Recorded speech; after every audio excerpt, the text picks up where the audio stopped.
was talking to my friend's brother last night who was telling me that some men that he works with don't even speak to any women anymore because they're too scared to. Yeah. And I was like, but are those men creeps? And he was like, actually, yeah. And I said, yeah, that's why they're not speaking to women. But that means they're self-aware. Yeah, which surely is a good thing because they then avoid any problems. Because they've been told off enough times. Yeah, but I think it's not good to be a person that's like, well, I can't talk to Trish because I might sexually assault her, so I'll just keep my mouth shut. Like that can't be a good sign of a person. Oh dear. All right. But there's nothing wrong with a bit of harmless flirting, is there? Do you have an office crush? No. It would be me. Ego over here. You would definitely be me. All right, well, now that we've got our office crushes sorted.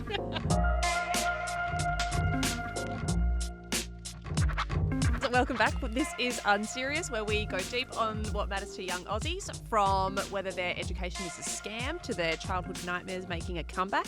But we don't always take those or ourselves too seriously. I am here with news.com.au reporter Mary Madigan. Hello. And Sky News host Gayla Bond. Hello, hello. Hello. Thanks so much for coming back, guys. Pleasure. And I'm Liz Burke. All right. I guess we need to check in. Has everyone behaved this week? We haven't had any email mishaps, any miscommunication. Have you learnt how to use email now, Mary? No, but I added you on WhatsApp. Oh, yeah. We've you migrated did to too, WhatsApp. Yeah. In fact, because you asked for my number to add me on Yes. WhatsApp. You were waiting for a 10 p.m. call. And no, I wasn't waiting for a 10 p.m. call. But you said, thanks, babe. So the babe has returned. Well, that was me being joking with you. I know. I was We've doing established that it's fine. and you loved it. And I thought you would Didn't say like I that. loved it. Did you get a little bit excited? Look, go and talk to HR about that. The complaint is afoot. Okay. All right. Well, we do have some serious issues to discuss. Oh, some unserious issues, I guess. Hey. Can I actually ask you something, Liz? Please. Why do you not go by Elizabeth? It's too long. Okay, but like normally people would go by Elizabeth at work. Yeah. But you're always Liz. So I did, and then I found that I was just introducing myself as Liz. So it was just a waste of time. Okay. So I All right. changed it. I just wanted to know. Okay, thank you. I feel better. All right. Now that we've formally established my identity. Is it 100 points of identification we've established? Do you know now? how hard it Actually, is? yeah, it is really painful because actually the first name is not that bad, but I go by my married name as well as my pre-married name. So Yeah. legally you're your married name. Well, but legally are you anything? Because you just kind of need to collect 100 points. Like there's not really like a register of names. I feel like I have two identities. I have two separate identities and I could probably conjure up 100 points of both. The trials and Anyway. tribulations of marriage. It's This tricky, is why isn't you it? shouldn't take someone's name. It's too complicated. I know, Oh. it is too complicated. Oh, do you believe I in think people? one Yes, yes. So if you got married, if you didn't take your name, what would you do? I'd be upset. What would you say? Okay. Say I'm your fiance, which I know is a bit of a dream scenario for you, but put that Speak for aside. yourself. And I said to you, look, I love you a lot, but I want to keep my name. Mm. What would your response be? I'd be disappointed. I mean, I suppose I'm not going to... What would you say, though? How would you try and win me over to take the I name? haven't been in that position Bond's yet, not like a great last What's name. wrong with Bond? It is. No, it's actually quite good, It's isn't it? classic. Yeah, you're right. It's not too bad. Like, but how bad could it be? but like, Bond. for instance, Mary Madigan is better than Mary Bond. I think it's a low risk hypothetical, Mary. No, it's a low risk. No, but I'm just saying, like, Or- what would be your argument? So for instance, why couldn't you then take my last name? Like, why do they have to take yours? Well, it's not tradition, is it? It's just not how things are done. Oh, so you're just gone Certain things are just done certain ways, and so that's one of them. So if your friend told you to jump off a cliff, you jump off a cliff. Well, it's not tradition to jump off a cliff if your friend tells you to jump off a cliff, is it? But it is Well- tradition for a wife to take her husband's name. So would you not marry them? It's probably a stretch to say you wouldn't marry them. So you would. What if oh, you went like Go on. became a member of the Greens, a Greens MP, and got a double-barrelled name? Is that what you're saying for me, my Well- future? I mean, look, you could, I don't know. You're like, once she That's leaves up to here, you. she's going But to you pop know up how the they've all got Greens. double-barrelled surnames, Yeah. right? Yeah, So I hate that. you could go the double-barrel. No, I hate that as well. So Too you long. you can't add one. No, just Too long, Everyone too just, woke. too long, too woke. No, to me it just says that you had an argument and no one won, and I hate that. I'm an alpha. I would win. Yeah. Right. I don't want any man's last name at all. Yuck. So where did Madigan come from? It's my dad. Oh, so you don't want any man's last name, My but you'll have your dad's. my dad's dead. So you can't be bringing him up. But All you have right, his time to name. move on. Came to an abrupt close. Well, now you've brought up the death in the family. Oh, dear me. I've had to do the death dad card. Well, you know. All right. Well, we do have some other issues to discuss. I guess this is like a bit of a traditional thing. We're talking about university. It's probably, you know, more of the like expected path for, I guess, a lot of young Australians. This has come up again this week, this debate over basically whether uni is a scam, if it's outdated, if, you know, if that's really the way to go. It comes up every year when the HECS indexing happens. And so that was this week, 1st of June. I think it was like about $770 was added on average to everyone's student debt. So, yeah, I want to know what you guys think about it. Mary, you have been to university, I believe. I do actually have a university degree and a half-finished master's, so absolutely look out. Half-finished master. Yeah, when I finish that, look out. And how's your HECS debt? Yeah, it's really bad. It's like $60,000. Yeah. And I think that's after, oh no, maybe it's 55 now after, you know how they had, Albo took a little bit off. But Yeah. now it's probably gone back up because of indexation. So it's Yeah. probably, the 60K is probably correct. I'm a big fan of university. I went to university. I also teach a university class.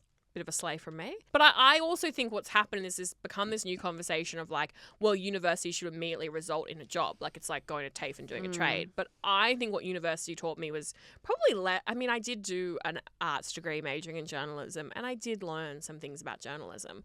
But really what it taught me was how to think and how to think more about things. And it's how I discovered like things like, dare I say, like feminism and how to critically think about things. Oh, it's going to make you angry. And I think it set me up. We got to have the left-wing gateway through the universities. The agenda, if you will. The long march and through to the think about things institutions. philosophically. Like, I think it really made me a smarter person. And so, yeah, I don't think it really directly related in a job to me. It took me ages to get a job in journalism. I didn't like finish and then graduate and get a job. I did a lot of different things before I got like a proper journalism job. But I'm like so grateful for my degree. And I love my arts degree. Well, Caleb, I don't believe you have a degree. No. Do you know how to think? And some might say I shows. leave that to the listeners and viewers, I suppose. Yeah. I'd like- Famously uneducated Caleb Bond. That's right. I'd like to think that, you know, by virtue of the fact I'm here, I have some ability to think, and that's why I get paid to do this job. You couldn't But, think. I just think that you can think very well. well, still, I'm getting paid for it. But you've been, I guess, probably more traditionally educated in another way. Well, yeah, I did a cadetship, which was the old-fashioned way did you? of getting into journalism. How right? old were you when you did the cadetship? 17 I started. You were a baby. Straight out of high school. How did you Was get the 6 months out of cadetship? high school. I knocked on the door until they thought, oh, well, we'll give him a job so he shuts up. So you really went to Basically. like a little newsroom? Yeah. Well, not a little newsroom. It was They at the still have them, Advertiser you in know. Adelaide. Oh, big newsroom. But no, I was just determined and got what I wanted, basically. And Do you think that you had like a leg up because you're a former child star? No, I don't think my appearances on television at 6 years old did anything to get me a job at 17. In case people aren't aware, and I'm very aware, Caleb used to have, was it like, what do you call it, a regular segment? No, it was only I was on Rove Live twice. Yeah, a recurring segment on Rove Live twice. Ladies and gentlemen, 6-year-old South Australian singing sensation, Caleb.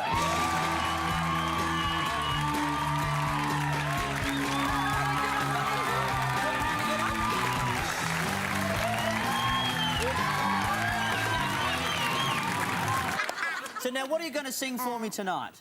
I love to have a beer with Rosie. When you're old enough. I love to have a beer with Rosie. I love to have a beer with Rove. We drink in moderation. We never, ever, ever get rolling drunk. We drink in the town and country where the atmosphere is great. I love to have a beer with Rosie because Rosie's me mate. Yeah, you grew up quite famous, I might say. Come on, quite famous. And then you've walked into this job at 17. I just think, Yeah, I got Rove to call up Sam Weir at the Advertiser and say, will you give him a job? to be fair, they probably maybe know each other. Yeah, oh, who knows? Somehow I don't think that had anything to do with it. But getting back to the Do point. you know Rove? Sorry, I just wanted to ask that. Could you text Rove? No, don't have his number. Oh, there's a rift. I wouldn't say there's a rift, I just don't have his phone number. I don't know, I was 6 years old, I didn't have a mobile phone then. We need to do some kind of reunion. And I don't think Rove has like a job, so we could definitely organise it.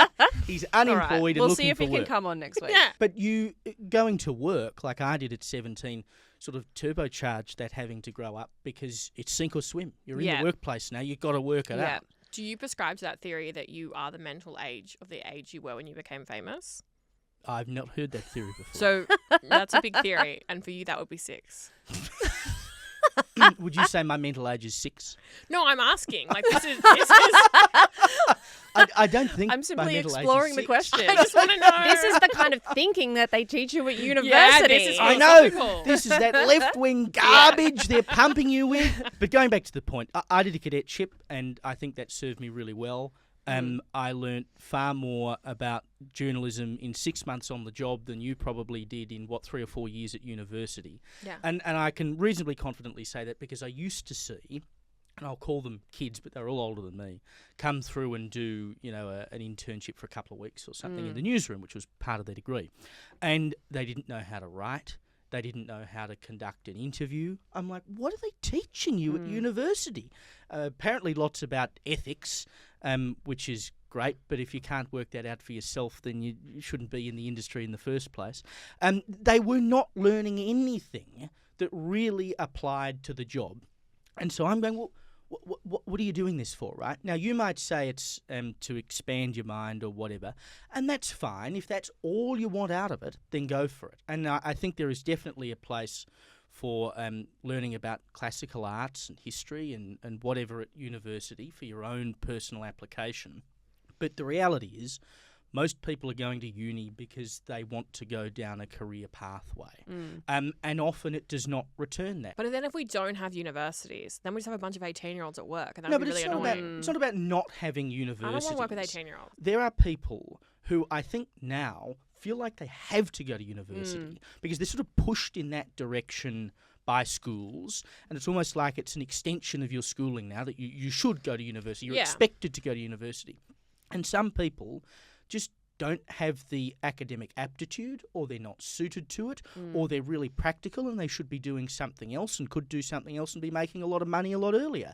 And instead they feel like they need to go to university, and they get to the other side and they go, why the hell did I do that? Now I've got a HECS debt and no job. What's the point? I remember I wrote a story, I think, years ago, probably close to 10 years ago now, that was basically, saying that there were so many people, graduates coming out of university, and employers were just losing their minds that they had no skills to work. Yep. They're great on paper, but they don't know how to do the job. They don't know how to relate to people. They're not showing up on time. And the only kind of real way to learn those skills is to work. But then I again think this comes down to the fact of this prolonged adolescence, which is that parents aren't, I teach students that don't work part-time. And I think that's crazy. When I was at uni, it was not a full-time job. And I was doing full-time hours. You have so much time to play, which you miss out on when you go 9 to 5. And I think that's the other thing. For some people, university, it does prolong your adolescence, which is a good thing. I don't want to work with a 19-year-old. I think you're meant to be going a couple of classes, hanging out with your friends, working part-time, and getting some life experience under your belt.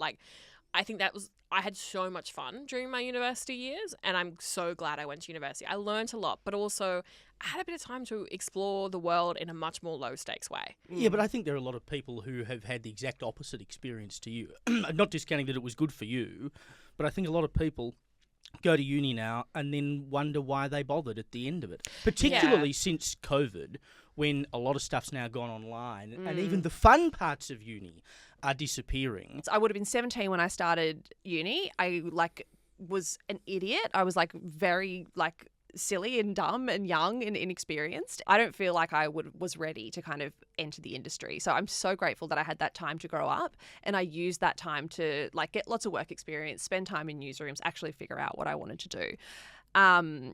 But I think as well as that, the most fun was just kind of socializing, going to the uni bar, and it was just a really nice time. But I feel sad when kids don't get that now. But I think so. Journalism, as far as I'm concerned, is a trade. Yeah. It's not a profession. Yeah. And do you call yourself a tradie to other tradies? You should go to the pub, and you should. I'm a tradie on the TV, like Scott Cam. Yeah. No. But you have a high vis vest, but it says media. Yes, that's right. You got a flak jacket.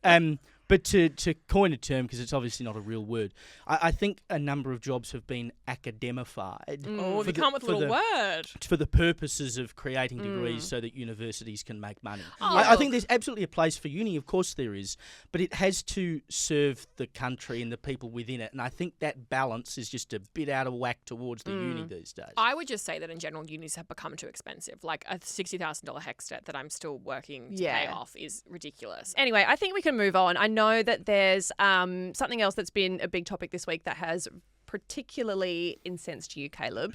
A beer factory shut down. James Bogue which one? in Tassie. Okay. Which has been in Launceston for 145 years. This would have hit you hard. I went to the Bogues Brewery in Launceston, and it was great. And they've been brewing there for 145 years, and they do it with Tassie water down there. And I know it sounds silly, but I do think it tastes different to the beer they brew on the mainland because it's got the pure Tassie water. Probably because you're a wanker, but yeah. Well, but that's probably also true.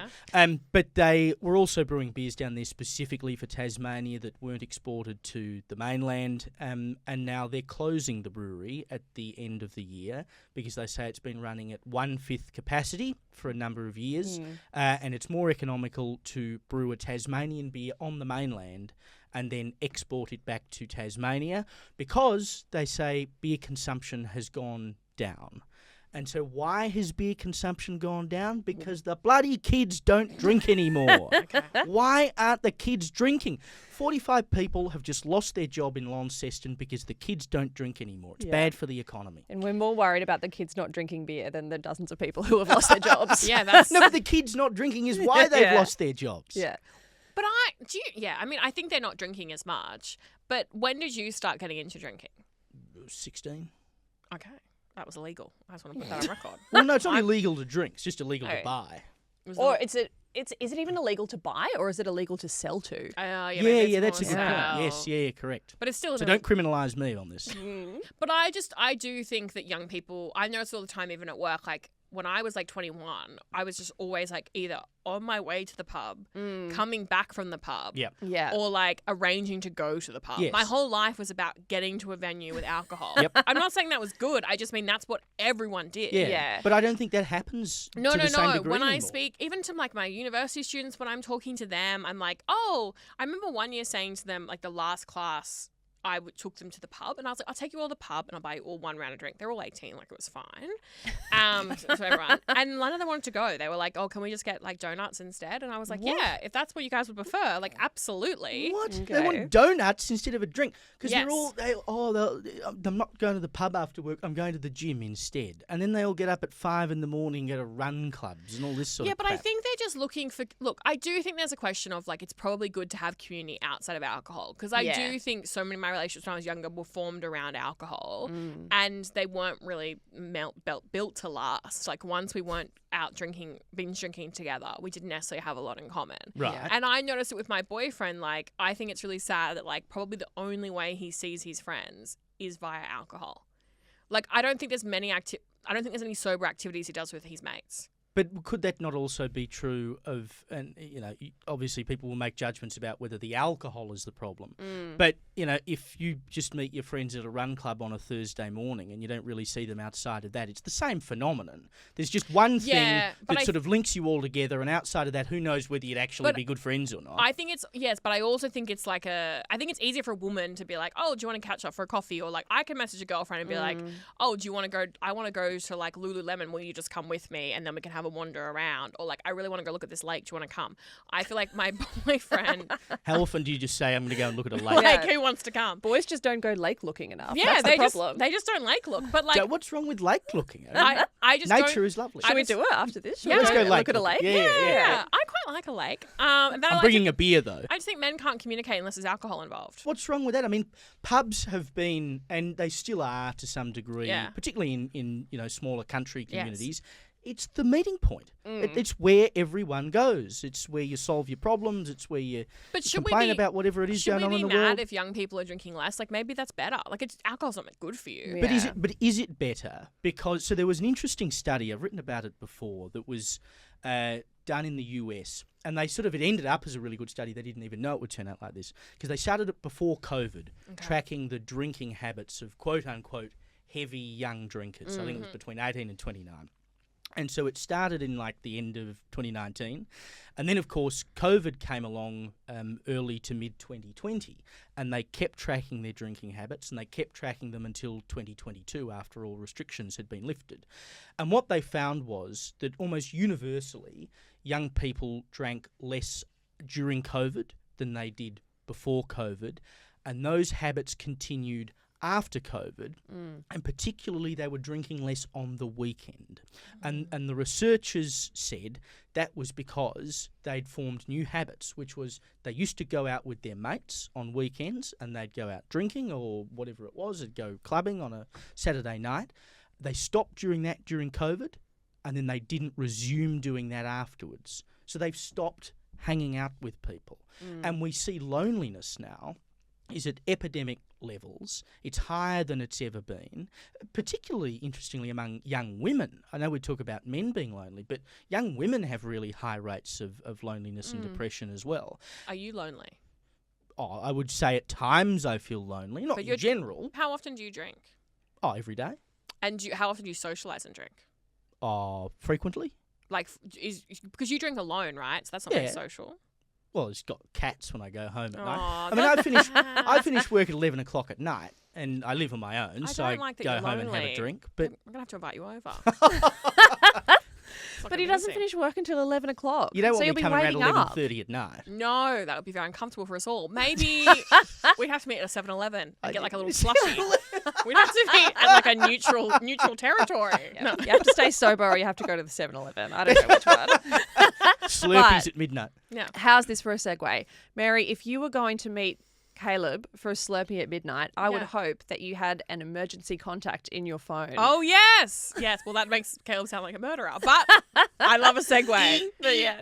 This is something that Mary wanted to bring to the table. Who is your emergency contact, and when do you add a partner as your emergency contact? Okay, so big first, issues. Do you mean in your phone? In your phone, but then also when you fill out your little forms. Because at work, you have to fill out your emergency contact form. And then also, like, you have like a day operation, they make you put down an emergency contact. Yeah. So any kind of like official thing like that. But my question is like, okay, if you're single, for instance, like, so who's your emergency contact? Well, it's probably either mum or dad. But they're in Adelaide. But they're in Adelaide. So who's your Sydney? So if something went wrong, Yeah. who is your Sydney emergency contact? I don't know. I'm not sure who I'd put Who down. would you put down? Well, I think I've generally You don't have to written... nominate someone now. No, he does. No, but I think I've generally written one of my parents. Yeah. So I'm not sure, because what does the emergency contact have to do? Well, I mean, if I'm in surgery and I die, I mean, whether they're in Sydney or somewhere else is immaterial, isn't it? So I have two things on the emergency contact, right? Right. My emergency contact is still my mum. Yeah. And my boyfriend Seamus, who I live with, is offended that he is not my emergency contact. Oh. But I would recommend my mum Donna as the emergency contact to Seamus. Like, I'm like, I trust this woman. She's going to get things sorted. Right. He's not alpha enough to be an emergency contact. Oh. Do you know what I mean? Bugger. Like, I feel like if I was in Gee. hospital, mum would like make sure I survived by bullying some kind You've of doctor. just emasculated I don't even your emasculate boyfriend him. on a podcast. I've just pointed out his shortcomings. Whereas I think Seamus would politely be like, if you think it's for the best, take her off life support, do it.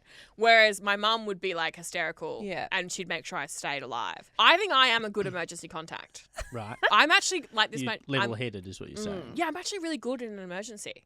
Like, I'm good at a task. Yeah. But what is an emergency contact actually Okay, going to so- do? I I think they take the call. They take the call. So let me tell you about my weekend. Prepare yourself. Oh. So on Saturday, right, I got this like private phone call. No, it was like a number. I just didn't have it. Like, it rang. And I was like, oh, strange. And then it rang again. And I was like, that's weird. And then it rang again. And I was like, it's really weird. So I just texted and was like, Very Gen Z of you. to Serial not killers after you. well, I was answer a scared. phone. So I was like, who is this? I felt like I was under attack. And they just replied one word, police. Oh, yeah, definitely going to answer now. Wow. Yeah. And I was like, oh my God, it's obviously a scam. I was Yeah. scared, right? Yeah. So then I just blocked the number because I was like, I can't have that in my life, right? But then I was walking up to the mark to my boyfriend Seamus. I was like, oh, so I thought I'll get my head of HR on it, which is my mother. And I said, Mum, this number keeps calling me. Can you just ring it?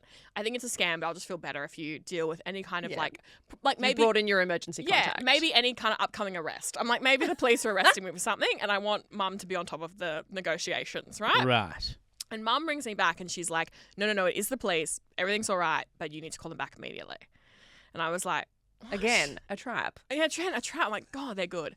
So I ring them back, and my friend had been hit by a car. Right. And he's okay. He's in hospital at the moment. But hilariously, he did say as he was being loaded into the ambulance, the police officer was like, I think you should just block my number. So your friend had told the coppers to call you. Yes, because he's from Ireland, so he doesn't have like immediate family here. And I Right. think he just gave a few close friends' names. And so I was one of them, and I did answer after the unblocking. Yeah. And then I went to the hospital, and I was full emergency contact. So how did you feel? I'm good I at feel like you're thrilled. I'm thrilled. Like I'm on a You're like, I'm important enough Yes. to be someone's emergency contact. I'm also like on an It was absolute high. you were glad that your friend got hit by a car to give you a little ego No, boost. that made me very sad. I did cry when I saw him. So Aw. I'm actually an Is he empath. okay? He's okay. He's got a fractured leg though, and he does have to have jaw surgery. Oh, dear. So he's like gonna be okay, but it's like, you know, still a really big, I was gonna say inconvenience, but it's not that health issue. He's still in hospital. No, I'm good at, because I spent a lot of time in hospitals because when I was a teenager, my dad was very sick. I'm good at a hospital. Like, I'm good at talking to a doctor. I'm good at finding a vending machine. Right. I'm good at finding a cafe. I'm good at understanding medical terms. And I'm also good at, like, staying on top of things. You know what I mean? Like, I'm good at being like, hang on, you haven't done this. You need to do this. This is the university education. Yeah, in action. I'm like, I thrive under a hospital setting. But I was quite touched to be an emergency contact. I will say, I thought I felt like it must say something nice about me. That I But must be. what was your role as the emergency contact? Well, I came to the hospital. Yeah. And then I think I was, and then I You're held just like moral Just a support. helper. moral support. Yeah, right. And then, like, I think if something went well, also what happened was because he couldn't really talk, he gave me his phone and I contacted his family. And, like, I was doing That's cross an com- important job. I was Yeah. doing cross comms. I was across comms all day. Right. And I was like, hey, this is what's happening. And I'm good at an update. I send pictures. Oh. Yes. We've Which gone multimedia. unconsensual pictures. You went full boomer, like, you know when boomers go on holiday and it's like you just get every day an update about what's going on. That's Yeah. what you were Yeah, doing. no, but hospital version. I of was texting his like 2:25 yes. a.m. You know, just woken up. Yada I yada. was texting yada. his straight brother, so I was like, I would send a full paragraph and he'd write back, thanks. At least he didn't just give you the thumbs up. No, but I also knew that like he was saying thanks and he meant it in his soul. Do you know what I mean? Yeah. Like Yeah. he's like, good information. I'm obviously only got one word in me. But no, I think I want to be more people's emergency contacts. I think this is where I thrive. Right. When do you know when your partner made you his emergency contact? Like how Yeah, I think far quite into the soon. relationship? It's giving simp. I think Seamus very quickly deferred to me as like, which is a nice thing as his partner, right? Yeah. Like, and he's always been very Fair like, we're a team, you know. Me, I'm not so interested in that. Like, he wants to have the same Medicare card. It's giving stalker. That's a big step. But I have a Medicare. Who cares? You've got the same I have a Medicare. Medicare card with my you sister. live together. You have a mortgage. Yeah. Like I don't think the Medicare card is I the know, big like, step you think whoa, it is. Medicare, whoa. I've got my own things going on. I got my Medicare card. It's a Medicare card. I have Like, my you Medicare- flash it once a year at the doctor or something. I have my Medicare card with my sister. You know, I don't want to okay. sacrifice that for Seamus. Right. And then So I you're think. sentimental about your Medicare card. But I just think what the thing is, right? If something happened to me and I would need a team, right? Why do you need a team? Because I What are you that hard to work out? I would have high needs, I think, immediately. So I need like my mum, I need my sister. Seamus can be on the team, but kind of like how there's like a head doctor and then a few like, what do they call it, interns wandering around? Yeah. I want him on the intern team. This all seems very complicated. It is complicated being me. And so I want them to, I think mum, like obviously first call because she's an organizer. Like she would then ring Seamus and tell him what to do. You've thought far too much about this. Yeah, because I always say I'm going to die. I have a bit of anxiety. Oh, So I need the team. I need the team. But how quickly would you give someone how quickly would you make someone an emergency contact? When you had a girlfriend, I Yeah. hate bringing it up. When you had a girlfriend, was she your emergency contact? You probably would have been, yeah. Did you write that down? Do you remember when you did it? How Oh, long? no, because I don't know, maybe if I went to a new doctor or something, Do I'd you fill think out maybe the form. she's But apart still- from that, I don't.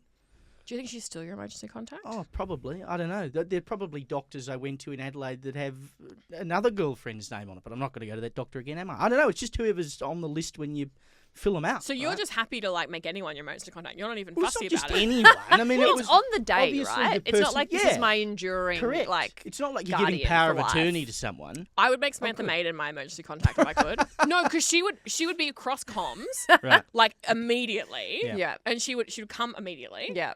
and she would be like happy. I think she would also like me. She would enjoy that. Very well connected. People in high places. Very well connected. Yeah. I think like Jim Chalmers would be getting health updates on me.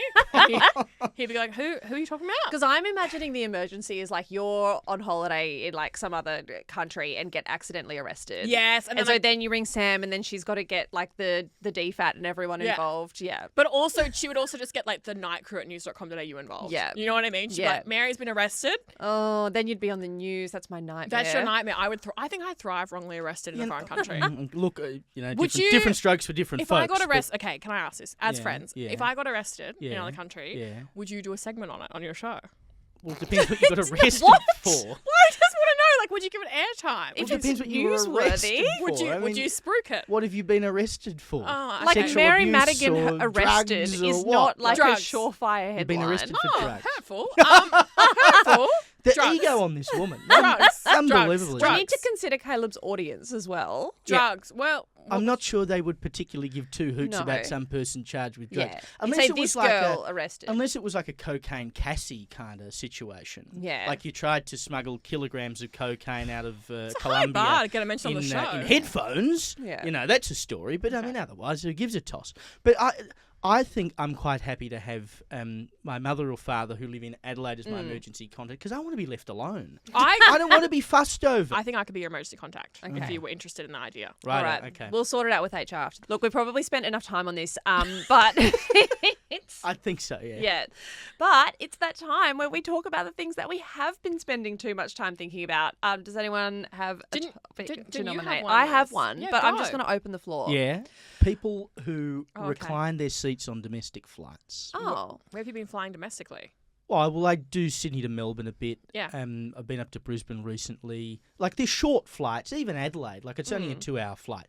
You do not need to recline your chair on a short domestic flight. It is not necessary because then you put your seat back and then I run out of room. So then I got to put my seat back and on we all go. Oh, so if someone does the wrong thing, then you do the wrong thing as no, well. I am principled and I it's the don't put two my seat wrongs. back. But you just said you did. No, I'm saying this is often a chain reaction. What's the I truth? don't do it. Someone's forced I don't. to. No, I do not put my seat Okay, back on a all right, domestic I flight. believe you. Unless you've paid for business, because then you've got the room to do it. But like, Yeah. it is not necessary. Is it that on a Has this hour-long happened flight? to you recently? Yeah, it happens all the time. And do you say anything? Oh, I've been pretty close to it. You need to, I think, get a little bit of courage and perhaps do a little tap on the shoulder and say, Just mate, say, excuse me, hey, mate, you've taken up too much room. put your seat up. That would be quite hot. Oh, okay. Yeah. I'll I keep think, that in mind. But yeah, I know. I think it's good when someone sees but something then wrong what and they say if something. he decides he's going to have a go at you for it? Well, You I- can't tell me what to do. I paid for my seat. I'm going to put it back. Yeah, that's the danger. Oh. There What are do you some do real then? freaks on flights. Well, I think you're meant to be an alpha and continue the You argument. meant to say, well, you're a dickhead, mate. Put Yeah. your Yeah, like, I think you just stick and then to it. and then it devolves into a full-on brawl. Yeah, and I then don't the like- hostesses are pulling you apart. I don't. is- You can't get invited to that emergency contact, so you need to keep that. You need to keep a lid on that. But like, it's just common courtesy. Yeah, I Like, agree. You can't tell me it's that uncomfortable on a short domestic flight that you have to put your seat back. But It's then, rubbish. is it that uncomfortable on a short domestic flight to have like a little bit of the space in front of you taken away? It is if, and I had this experience recently, I was trying to do some work on a flight. Oh, you're one of And- those people. And so, well, I have deadlines. You're in the air for an hour and you're getting out your bloody laptop. I hate that. Don't Everyone you- can just tune out for a minute. Don't you Some of us operate? have real jobs, Mary. Don't you have deadlines to do? I got to go and Oh, talk. barely. Liz, does she not have deadlines she does, to but adhere to? she tries to negotiate. I do negotiate. I Well, say, look. I do my best to deliver on deadline. Anyway,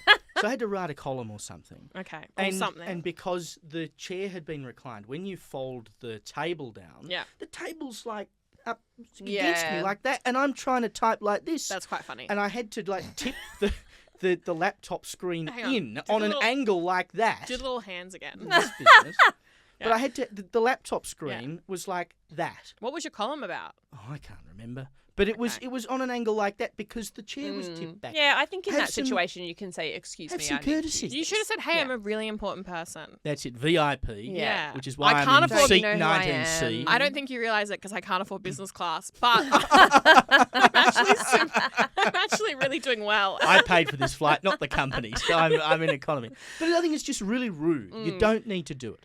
Yeah, That's no, I agree. selfish. But I also think you're being like, I think if you like are this mad, you have to say something. Yeah. Right. Next time you say that and then report back. All Unless right, you get I'll let you know. unless you Thank get you. assaulted, then when it's I not come my back fault. with a black eye in Yeah. a couple of weeks, you'll know it went really well. I think if you got a black eye from that would like you could use that for ages. Why? Because you'd be like, oh, the country's gone crazy. That'd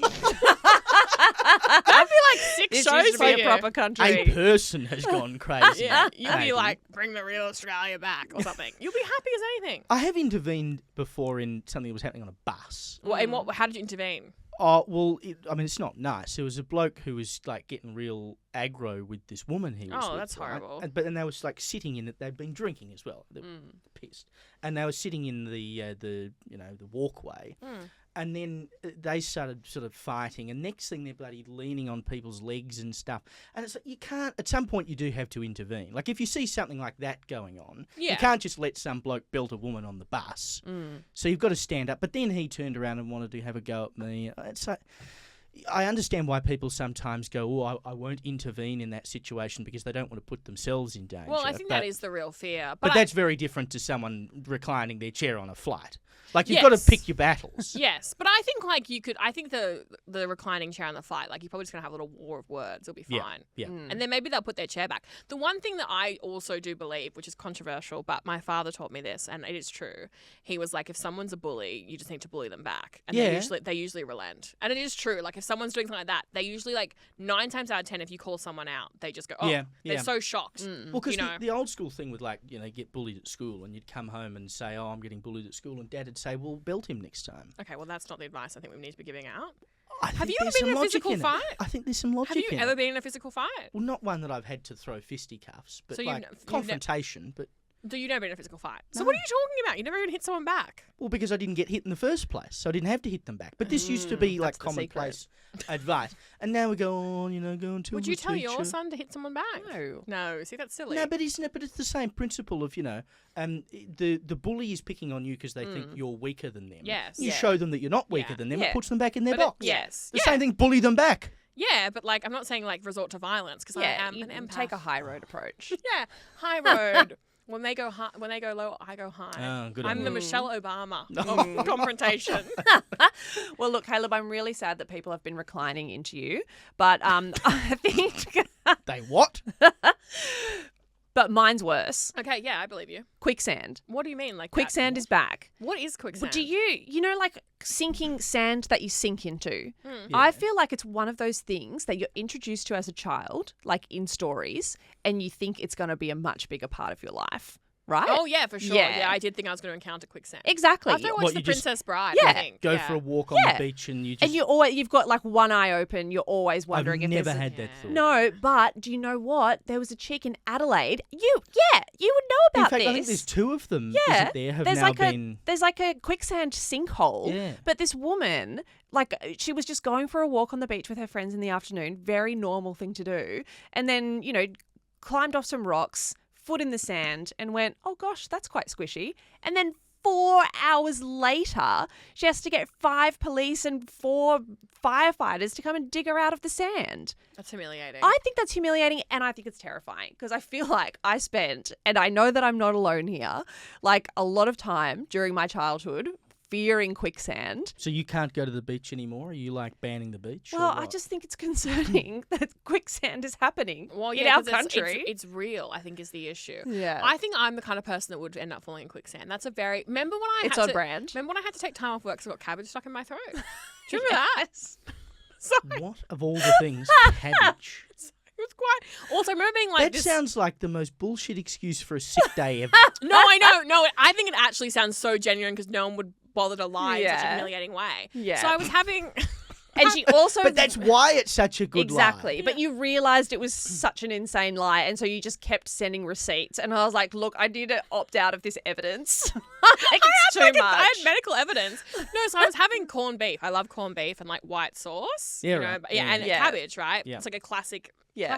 dish in my family. It's what you grew up Yeah. on in Wollongong. Yeah. Anyway, yeah, absolutely. And love it. Yeah. Cheap as well. Real Anyway, Australia. real Australia, my whole thing. Anyway, eating that, and I got some cabbage like stuck down my throat, and then I thought I coughed it up, right? And that whole night I was like coughing and coughing and coughing, and I did all the things like you're meant to eat like dry bread to try and get it down, drinking water, like milk was the one thing my mum said. Couldn't get it out. Then this is so humiliating. Then I was like, felt really weird in the morning, and mum was like, you know what? Go to the doctor. And just they'll just ease your mind. You probably scratched your throat and you'll feel better. And I went to this, it's like my mum lives in a small town. And so all the doctors there are 100 years old, right? Because they're like, oh, I'm going to retire. I'll just go work at this practice for a couple of years and then wind things down. For the first time ever, there was a young, semi-attractive doctor, right? And I had to walk in and be like, hi, I think I have cabbage stuck down my throat, which was a bit of a low for me. Anyway, and I'm telling him, and then the way that he was like, oh, I need to see how you're swallowing. So then I was like, okay, sure. And he's like, sorry. So he came up behind me and put his hand on my throat, but he's standing behind me. And then he's like, can you swallow? Do you know how intimate that is? It was horrifying. And you were really turned on at this point. Well, no, I was just like, this is more intimate than sex. And I think he was also feeling that way because he was sort of red. It was horrifying. And he's like, oh, look, the swallow doesn't feel quite right. So horrifying. He was like, it doesn't feel quite right. I'm just gonna try and check down the windpipe, if you will. I was like, yeah, sure. And then he was like, okay, I can see something. I can see something. Let me try and get it. Well, that is a whole saga because then he had little pliers things and he couldn't get it. But it's a small town practice, right? So he's like, do you mind if, because I obviously knew the doctor is my childhood doctor, do you mind if he comes in and has a look? And I was like, sure. And then he came in the gallery. And then obviously you have to stop every now and then because you're coughing and crying because of anyway, it was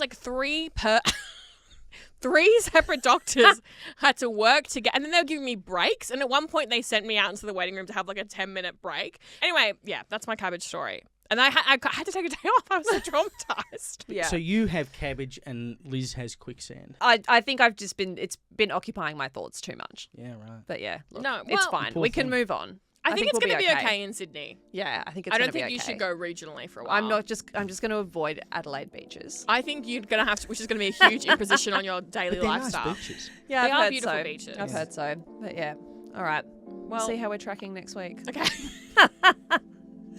Thanks, guys. All right, bye. Pleasure. Bye.